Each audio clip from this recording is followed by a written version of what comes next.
prepare for the message. It's going to be a short message.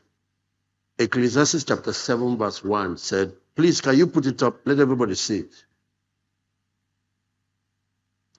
A good name is better than precious ointment. I'm sure you heard all the testimonies. The day of death is better than the day of birth. I've wondered why the Bible said this. Verse 2. It is better to go to the house of mourning than to go to the house of feasting. I've also wondered why it is better to attend a funeral than to attend a party. But this one, the Bible gives us the answer. For that is the end of all men. All of us are going to end up there. And the living may lay it to heart. It gives us an opportunity to reflect on our future. Verse 3. Sorrow is better than laughter, for by the sadness of the countenance, the heart is made better. So people who want to live a better life, who want transformation, who want to be better human beings, you can't just live in the world of party, excitement, and laughter. You don't have moments of solitude. You don't have moments of reflection. Burials is one of those special moments that God provided for all of us to reflect all over again on our life. You know, when I finally got to Asia the first time, and then I think the news of how he passed on hit me very hard. That was early morning of Sunday. He was preparing for a service. He has prepared the sermon, but he never got to the church to preach it. And for many of us that are pastors and leaders, because we have the privilege of preaching to other people, but the man that is preparing for other people must be prepared too. Today is very special. I would not miss it for anything in this world. When I got to the mortuary and they brought out his body, apart from, I actually came there to pray, to, by the time, I was having a lot of struggle, because by the time the first day had gone, the second day had gone, and 1 week had gone, I have faced such situations before. But I knew that the first person Jesus raised from the dead was dead. He hasn't gone. And when you're praying for people who are dead, those are the best opportunity. They have not gone far. Sometimes they just died in the hospital or in an accident or whatever. Beautiful. And that was Jairus' daughter. But then the second person Jesus raised from the dead has been dead for a long time. Actually, it was during funeral. And they were carrying that young man to go and bury. He now met them on the way. It was somebody's only child, only son. The widow was crying, following that casket. And he stopped it and brought the young man back to life. But the third and the final was Lazarus. This is a person that had been buried and has rotten for 4 days. Which normally, even if you are a giant in the faith, you don't have faith for such things. But Jesus called him back to life. And I was there wondering why we are still looking for visa. 4 days passed. 4 days passed. When 4 days passed, I said, okay. Jesus said we can do greater works than him. So when I got there, I wasn't even in that fighting mood again. I was just there looking at him and looking at myself. One day, this will be me. This will be me. And where is him? And I was calling him, praying, talking to him. The man has gone. And one day it will be me.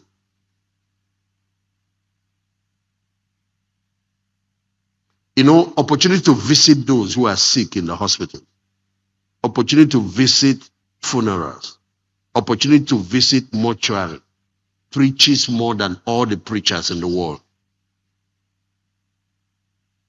Let me use this opportunity to mention something and then I'll go. There are 4 books in the New Testament. The whole Bible is broken into 8 major books. 4 in the New Testament, 4 in the Old. 4 in the New, 4 in the Old. The first in the New is called the Law. There are 5 books. Genesis, Exodus, all the way to Deuteronomy. The Pentateuch. The second set of books are the prophets. The third set of books are the wisdom books. I read from one of them, Ecclesiastes. There's a reason why I'm telling you this now. Each of these books have their own message. If you want to know what is right and wrong, if you want to know the moral laws of God, you read the first 5 books. That's the first 5 books of Moses, Genesis to Deuteronomy. If you want to know the future, not only the future of our world, the future of Israel and how everything, you read the prophets.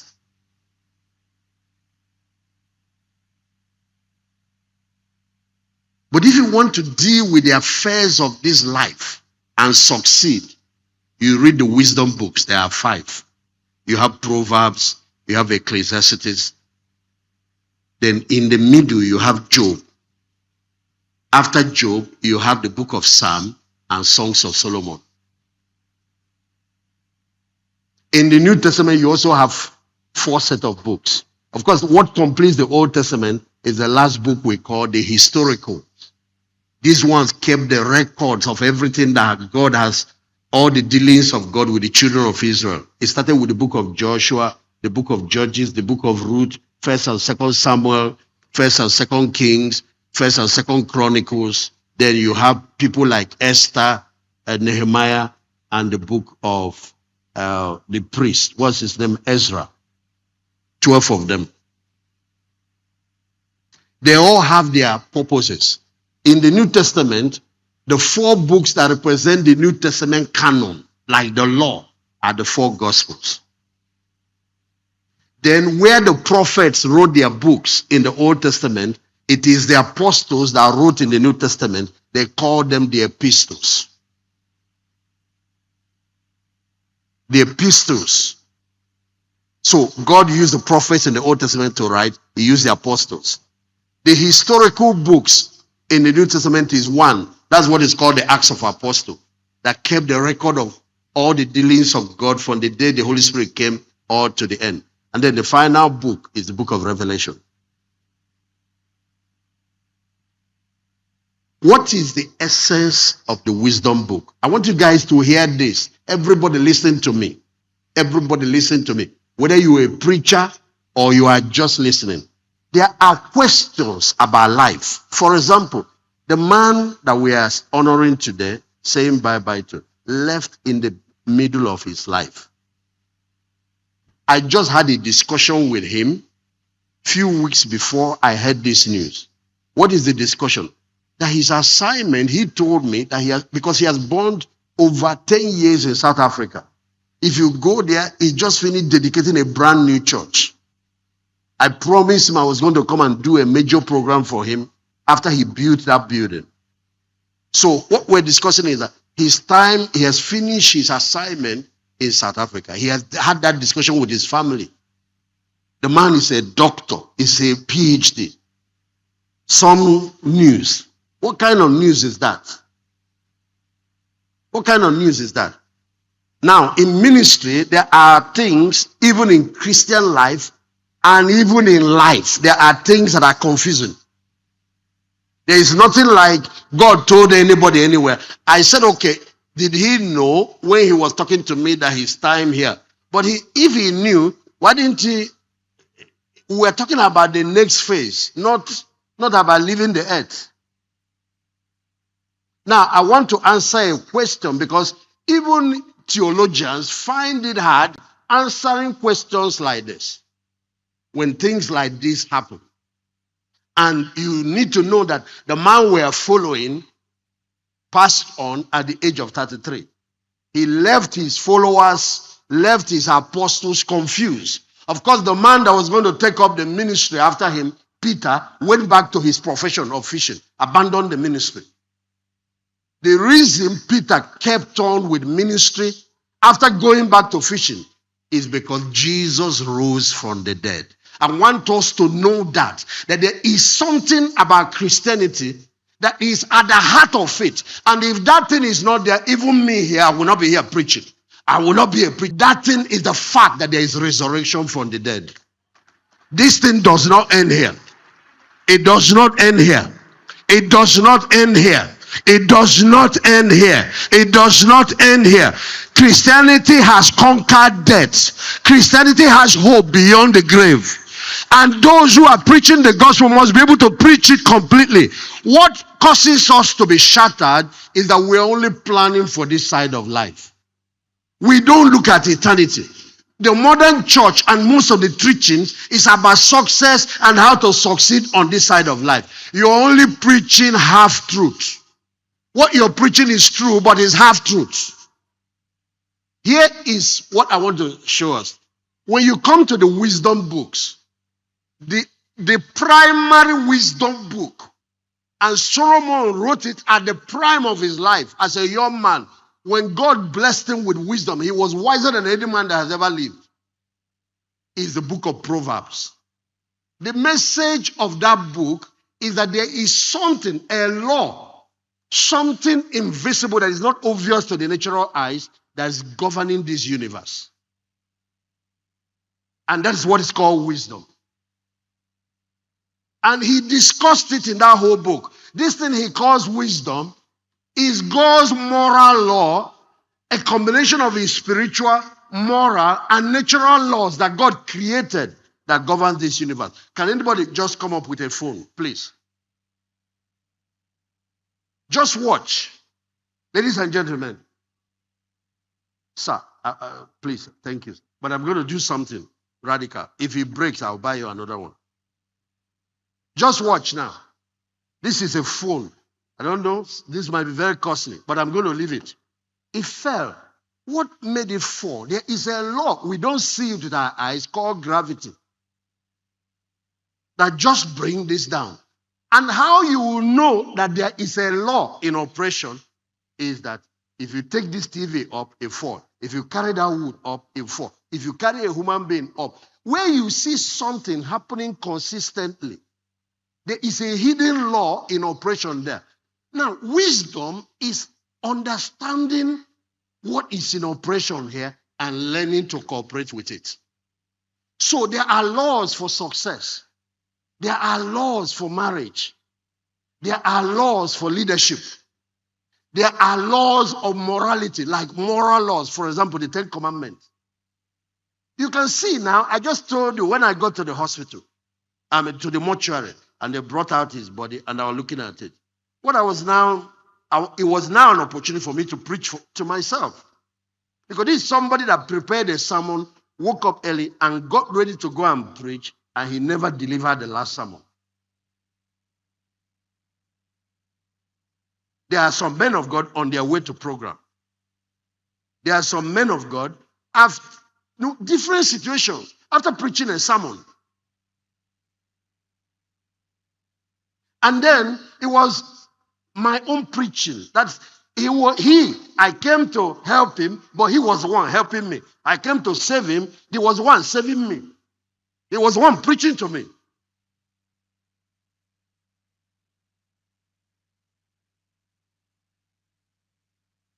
Because there is a law there,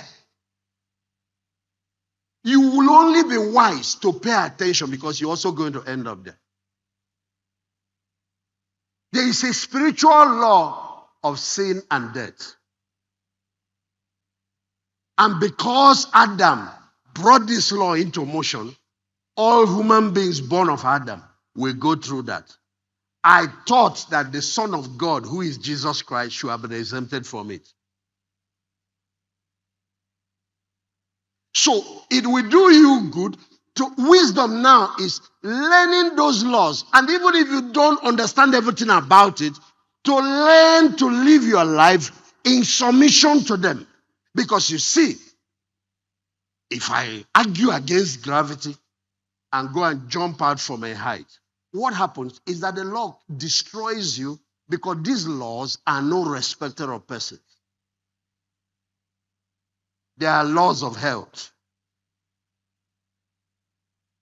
They are laws of success. So the book of wisdom, the book of Proverbs, is to teach you, if you do this, this is how you end up. If you obey God, you will succeed. And he summarized by letting us know that the fear of God is the beginning of wisdom. If you serve God, for example, you are going to end up this way. You are going to be blessed. Your top preachers preach. But among the wisdom books, there is one book called the book of Job. Yet, it is as solid as the book of Proverbs. What is the message of the book of Job? The message of the book of Job is that bad things can happen to good people. Can I say it again? The message of the book of Job is that there is 1% exception to the general rule taught by Proverbs.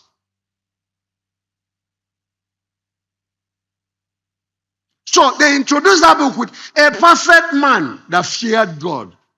A man that loved God, feared God, and God blessed him. He was very prosperous.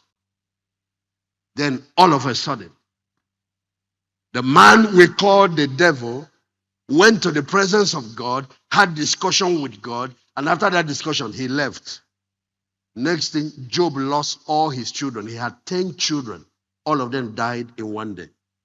What will you do if you're a preacher and you have lived all your life in integrity, walked in righteousness, and you lose all your children, your whole children, not even that they left one boy for you, 7 boys, 3 girls, all of them in one day? You know what we'll do? You tear your Bible, you tear your cloth. If you're an ordained man, tear the cloth and go back to fishing like Peter. Because why did Peter tear his clerical calling, abandon the call, and go back to fishing? Oh, a whole son of God, the person that preached, raised the dead, walked on water, did all these miracles, the one that we left everything to follow. Look at how he died. But today, we look back to that death and we call it Good Friday.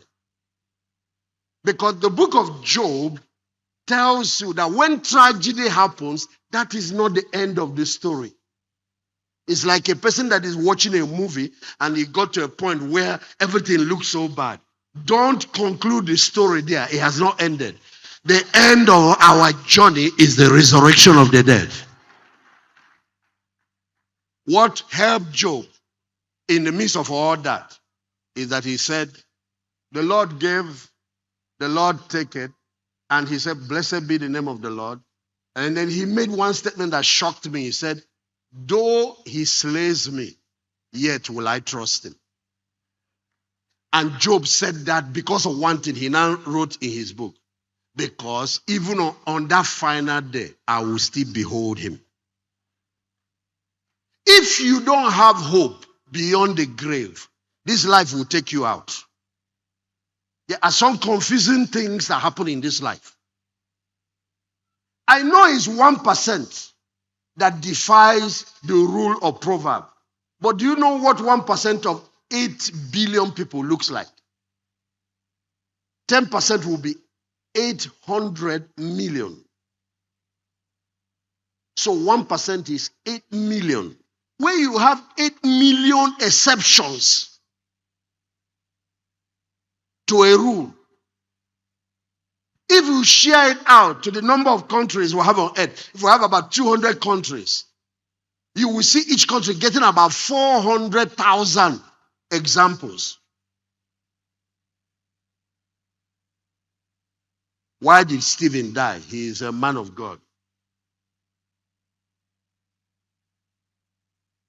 Okay, well, how come God forgave the man that killed him and he became an apostle, Apostle Paul? Why will you forgive him? He should have died too.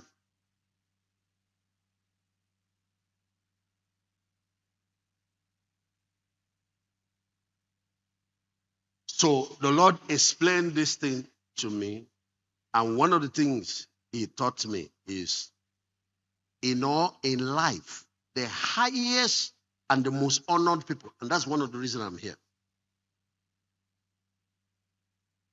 This is not the first time we've lost pastors. It doesn't mean I go around attending all funerals. I don't. There are a lot of other pastors, and we all have our own responsibilities. It's one of the reasons I'm here. The people that are dearest to me, the people that I honor the most, the people that I hold in the highest honor, not only in Dominion City, but all over the kingdom, are missionaries. Missionaries. I came here to honor a missionary extraordinary. That's the point. I'm a missionary myself. I'm not a sitting. Don't have any church. Neither do I have any congregation. That's why you see me everywhere. In a couple of weeks now, it's the nation of Uganda, Kenya, Mombasa, and all of that. Missionaries. This is how the Lord explained it to me. When difficult times come up in every nation, there are people who will be called upon to leave the comfort of their family, live the comfort of life, volunteer their life in risky businesses. One of them is the military, to prevent killing of civilians again in the future. A group of people will have to put their life down, and some of them will not come back. But the work they do is what ends up providing salvation, security for others.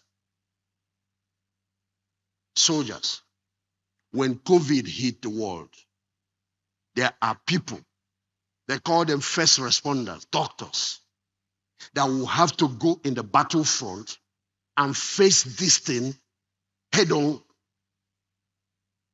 When Ebola entered Nigeria, the person, that lady that was taken out, if I'm correct, was a medical doctor. Is she a medical doctor?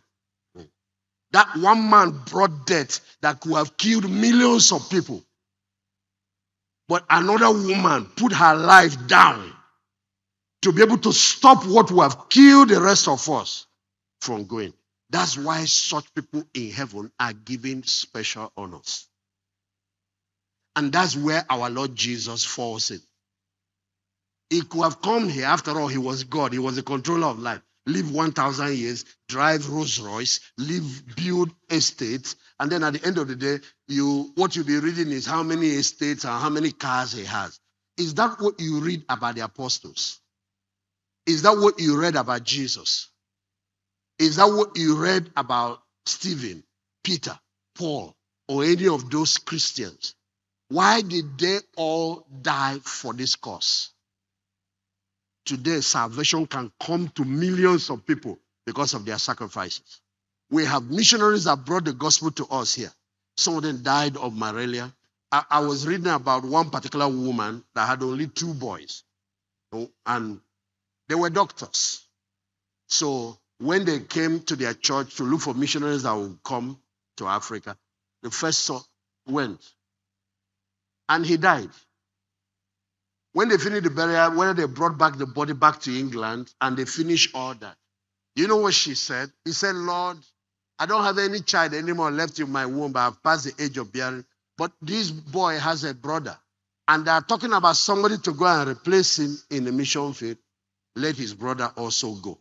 Why will somebody do that kind of thing? Why will the family of Peter donate Peter and donate Andrew, 2 boys? Why will the family of John donate John and donate James, and all of them died as martyrs? Why will the family of Jesus donate 3? Do you know that after he was crucified, his brother James became an apostle? He became the pastor of Jerusalem church. His younger brother Jude became an apostle. Whenever you read the epistle of James, that's the younger brother of Jesus. When you read the epistle of Jude, that's the younger brother of Jesus. Why will a family that just lost their firstborn at the age of 33, donate 2 more. What do they know about it? Why will a woman say, my son has died to bring the gospel to these Africans, let his younger brother go? And his younger brother went. Why will you do that? Why is it that when soldiers die in the battlefield, we know that they died, we recruit more people to go? Why did they put the book of Job among the book of wisdom? Whatever wisdom you have, and all your wisdom can teach you is how to succeed in this side of life. You are not yet wise. Until you have prepared for death, you are not prepared for life. Can I say it again? Until you have prepared for death, you have not prepared for life.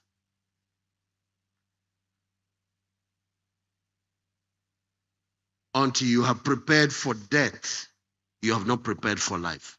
The Bible provided answer for all of this. And this is the last thing I'll tell you. All undeserved suffering, all. Take note of that. Because when our life is laid down for a greater cause, whether it is in the health sector, whether it is in the military, don't think it's only in ministry that people die. Security is another field of calling where people's lives. People are laying down their lives. That's why I respect the police. I respect those in uniform.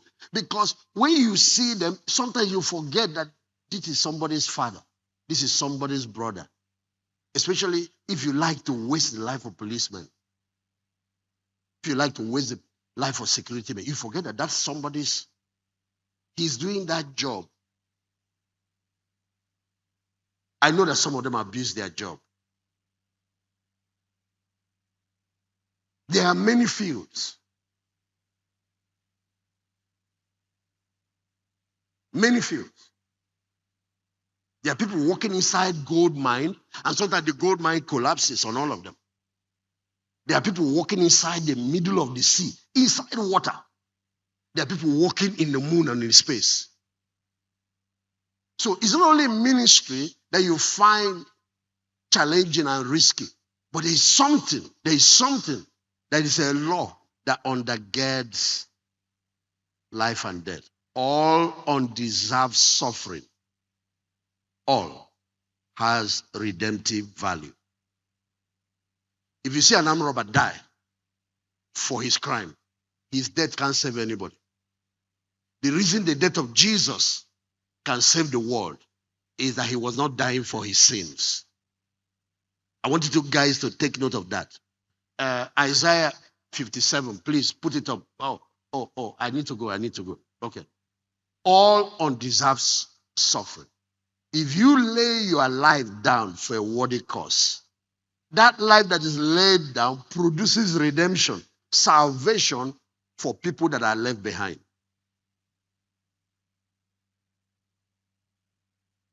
All undeserved suffering. So, for those who like justice, who like to question God and say, God, where are you? You are supposed to be a just God. You are a fair God.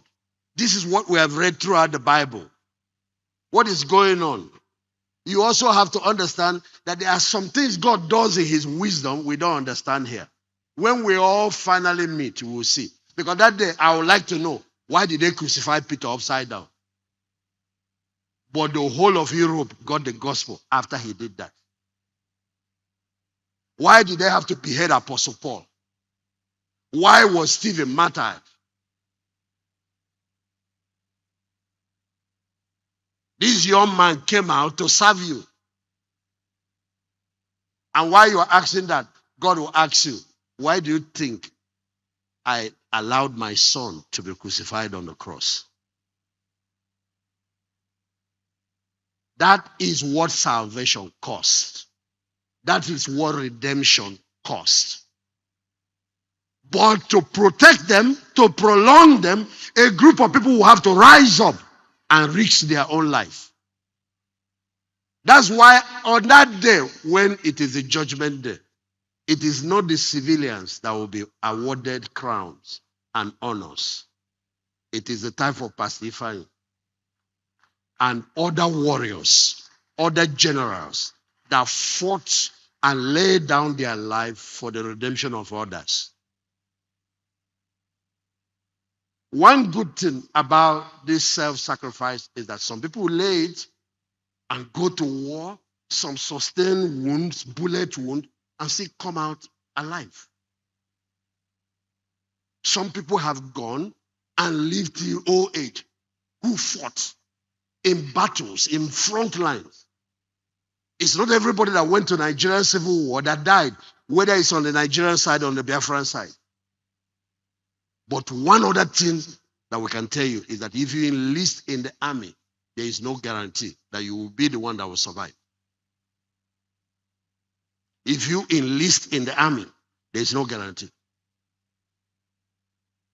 If this is going to make some people who want to take ordination to think twice, let them do it. If you enlist in the army of any country, there is no guarantee. The military does not promise you life.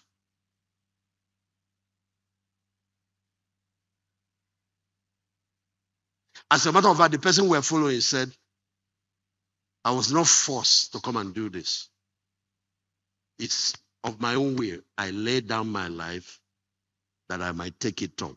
That I might take it up is where I leave us tonight. If there is no resurrection, then dying like this is foolish death. But God left certain things in nature to teach us that there is resurrection. You take a seed, put it in the ground, it dies.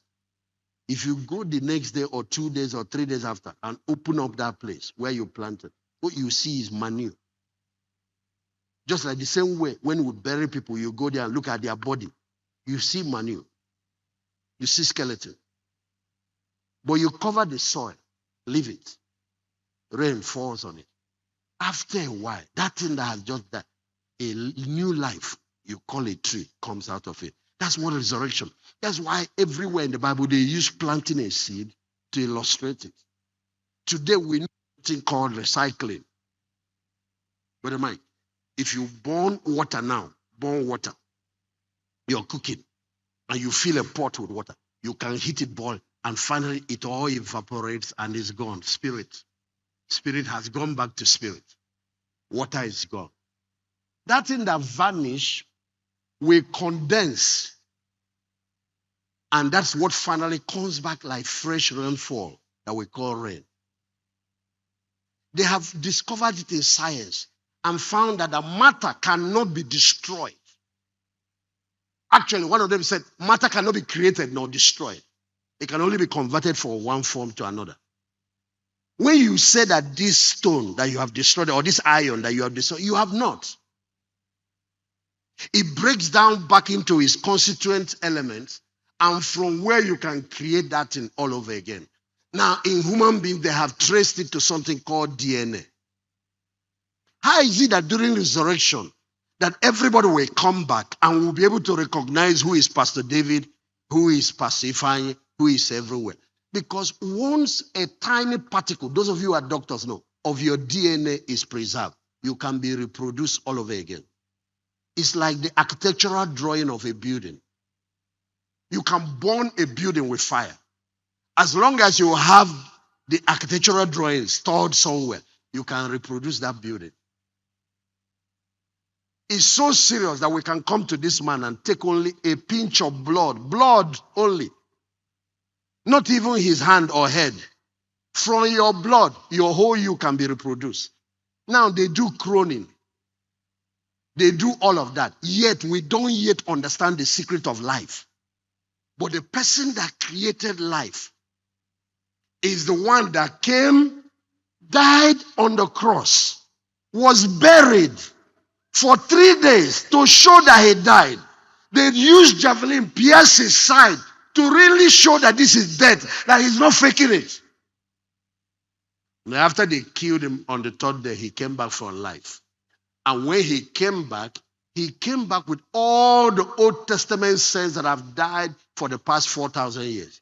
He came back with Adam. He came back with Abraham. He came back with Samuel. He came back with David. He came back with Solomon and allowed them 40 days to be appearing to people in Jerusalem. And all of them had 5 weeks, 5 days to go back and see their descendants. Some of them, their descendants, they now have up to 200 years of descendants. They were busy appearing to them. I'm David that you've been reading about in the Bible. How come you are back? Because the man that created life came back to the underworld and brought all of us back. A day is coming. It's going to be a day of reunion. Pastor Fanny is not gone. His body has slept. But the real man has gone to be with the Lord. A day is coming. It's going to be a day of reunion. Where is church? I want you guys, I know you're too small to understand what I'm saying. You all are going to meet your dad all over again. In Christ, nobody dies. Nobody. The body sleeps when our journey here finishes.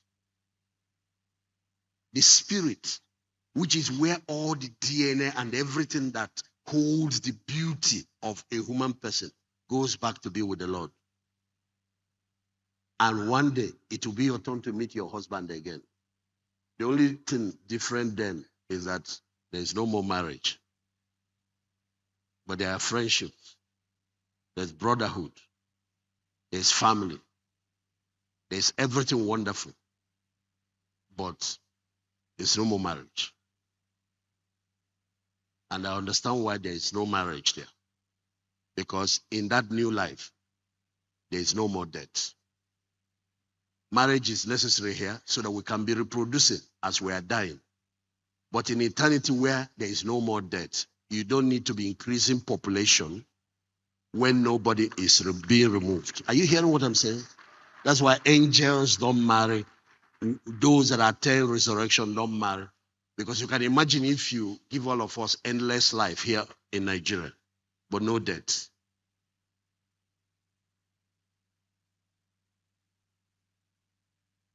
You attain that realm, you have passed the test. There's no more marriage. But all the wonderful things of life, far beyond. Pastor Emma, you lost your mother. You will see her again. I cried so much when I lost my dad. It was to the evil of cancer.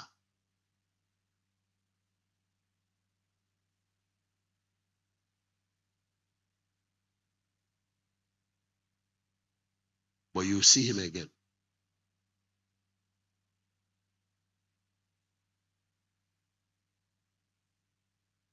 The biggest joy for me will be when we get there, that all of us who fought hard for the Lord here will also be there.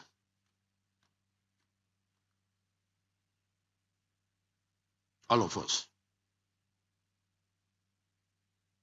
If this kind of testimony Pastor Ifeanyi gets is what every pastor gets, then we won't have to worry. But we all know today, in these last days, that they are wayo, even in ministry. And then those people, when you get there, you won't find them. Because they went to the other side. They went to the other side. It's the same testimony the South Africans are giving about him. The same testimony. I watched them when I paid them a visit. You know, they all stood like one family. Very painful for them, but they all stood.